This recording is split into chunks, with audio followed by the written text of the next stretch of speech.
And I think with all that stuff comes with time too. So I feel like people on the indies and like the new people at the PC and stuff, or like whatever, it's just a matter of time and having the confidence. Like me 10 years ago, I was like a lost little there's more to it Viking girl with brown gear. I've told this to Ty before too. I feel like there's a grit factor that you can't learn at the PC when you're under contract. Right. Like, there's like the being on a 12-hour van ride, like driving across Mexico to make a town, and then you're cramped up and you're going not from showering, town to town, and not showering and getting your nose broken. But like that type of culture, when you go through that, it gives you a grit that you can't learn in developmental. Yeah, sharpens the sword. Yeah, sharpens the blade a little bit. Like you sharpens the blade. It gives you like some gravitas, some depth, like the no fucks given confidence when you come out. Yeah, and I feel like, and I think that your time away from WWE, you got more of that. Lucha Underground and AAA and Impact and everything I did when I was away filled me out as a performer. I think that's why I am who I am now. Yeah, for sure. And how he can base so well for some of that stuff now. And I'm like, you learned that in Mexico. You guys ever live with Taya? You don't do the dishes and you gotta be getting fights. I'll tell you what. I got a funny story. So Mark Maurer, Johnny B. Bad, when he was living when he was with Rena, okay, who's with Brock now, but when they were together, so she wasn't in wrestling. It was me and Paige used to hang out, and he was kind of like breaking in. He was in WCW and stuff and all that. So we were over to his house one day, and Paige was like, telling Johnny B. Bad, like, "Hey, Brooke, I have some cereal." And then we're watching TV. We're watching like matches. Back then it was VCR tapes. You put matches in, you study them and stuff. Everything. So I go, "Hey, let me get some cereal." So Paige goes into the kitchen. He goes, "Hey, bro, where are your bowls?" He goes, "I don't know." He goes, "What do you mean you don't know?" He goes, "Oh, she always gets that for me." He's like, "You don't know where your bowls are?" He's like, "No, she always." So I was like, "Really?" And that girl turned out to be Sable. I was like, well, it's like, if you think about it. So, bro, and John knows where all the bowls are and where they have to go when they're dirty. Johnny, I wanted to add on to that thing that you said about building grit, because really, and Taya is a real good example of this too. Nothing can take the place of persistence, bro. Talent will not. Nothing's more common than unsuccessful men with talent. Genius is not. Unrewarded genius is almost like a proverb. You know what I'm saying? But just always being in there. And like when Taya was in Mexico, anything that they sent her to do that she thought was going to give her publicity, whether it was TV, magazine, if she had to pay for it, there she was. There were girls that were shooting on her for real. She kept coming back. She didn't know the language. She learned it. So persistence is such a big key of trying to get to where you are. Even when I saw you in Lucha Underground, and I remember going, fuck, bro, because I hadn't seen you in a long time. And you were just going out there, and you knew that with Rey Mysterio and Puma King and all those guys, you had to bring it. And you were bringing it, bro. And you took yourself to another level. You know what I'm saying? There's one aspect of my personality that's always helped is I'm a very sore loser, and I'm very competitive. Yeah. But in the context of professional wrestling, like, be damned if I'm going to be upstaged or anyone's going to work circles around me. Right. Which is how you have to think about it, and everyone should think that way. Right. Where do the two you meet? Lucha Underground. So like season 2 is the best way to live. Vampiro introduced him. Had your paths had never crossed before then, huh? No. No, they had. They crossed in Mexico a couple times before Lucha Underground. Oh, that's true. Yeah. Like I was working out at the gym that show in Monterey, and she kept checking out my triceps. Okay, and stuff. stop. You know, stop. No, she's doing that. Season 2, he would follow me around the locker room, and I would go sit in the locker room where all like the Mexican guys were, and like Phoenix and Pentagon and everybody, and we'd always speak in Spanish. And one day he came into the room, and he's like, "Hola, amigos," and like Pentagon looked at me, and he's like in Spanish, was like, "What the hell is this guy doing?" Yeah, that's true. And I was like, "I don't know." And then Phoenix is like, "I think he likes you," and I'm like, "What are you talking about?" He's like, Phoenix said. Well, I'm not going to repeat.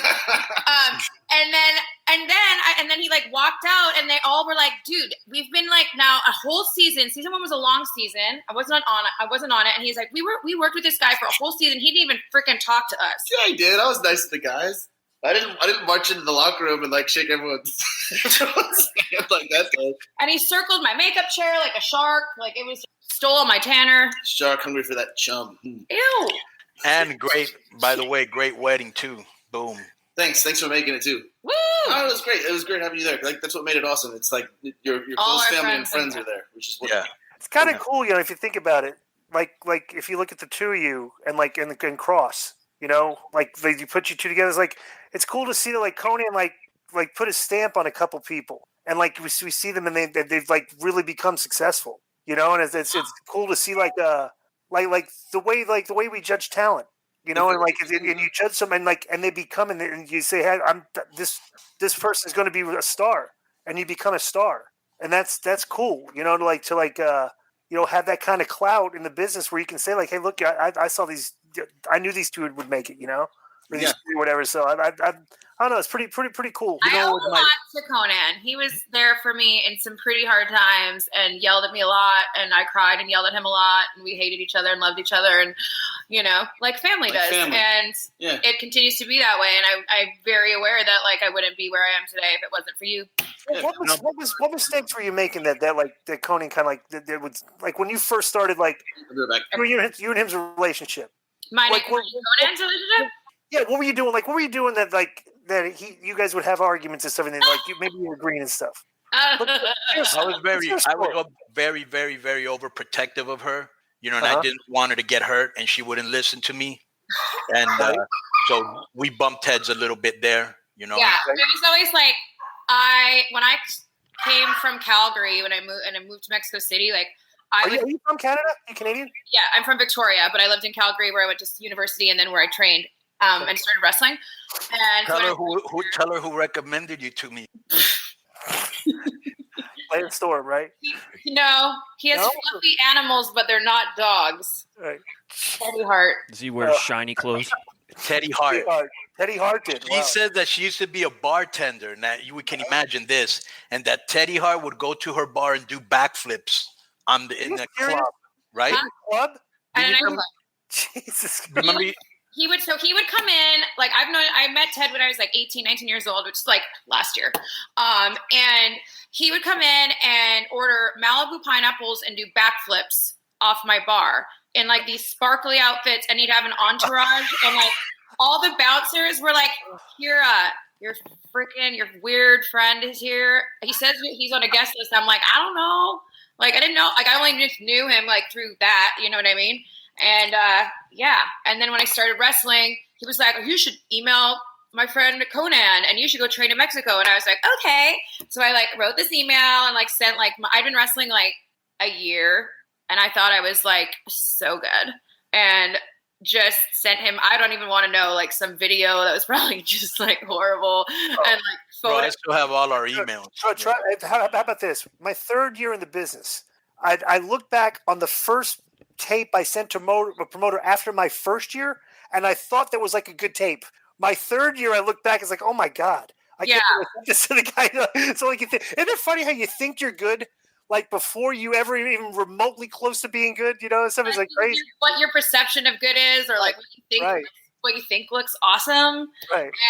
And so like he invited me to come train, and I went down there, and I just like quit my job, got rid of my car, got rid of my apartment, and I like had a going away party, even though Konnan like was like, you're coming here for like 3 to 4 weeks, and I was like, I'm out of here. Like I was fully aware that I was not coming back. Like what did your friends think? When you were telling them to say, I'm going to go, you know, what was they all thought I was crazy, but still supportive. And it's really funny now because there's like 3 of my girlfriends, Sherry, Mandy, and Brittany, that like, they were like bridesmaids in my wedding and everything, that like were always, it didn't matter like how crazy that they thought that I was. They just were like, cool, like we're going along with it, you know what I mean? And like supportive. While there was a lot of people, and especially now I hear about it, like, oh, so great to see you doing well. And I'm like, I haven't spoken to you in like 10 years. Like, because those were people talking shit who absolutely thought I was out of my mind. But I mean, I looking back was out of my mind, but I wouldn't like, those are the decisions that kind of like, I feel like it's like a pick your own adventure book, and you have to go right or left. And I went right, you know, and who knows what my life would be like if I had gone left, or if I had quit wrestling because I wasn't going where I wanted to be, or like whatever it is. I went there. I stayed there. Paraguayo made me a Paradel Mal. I debuted. I won first non-Mexican to win the Reign and Reigns Championship, longest reigning champion, 3-time champion now. You know, wrestling brought me my husband, and I live in Los Angeles. And I'm living my dream my way. And like, if it wasn't for those really strange, ridiculous decisions that I made, and people like Konnan and Pero and Abraham and Phoenix and Pentagon and Daga and like all these people that just like were like kind of my lifelines through that time in my life, like there's no way that I would be where I am. So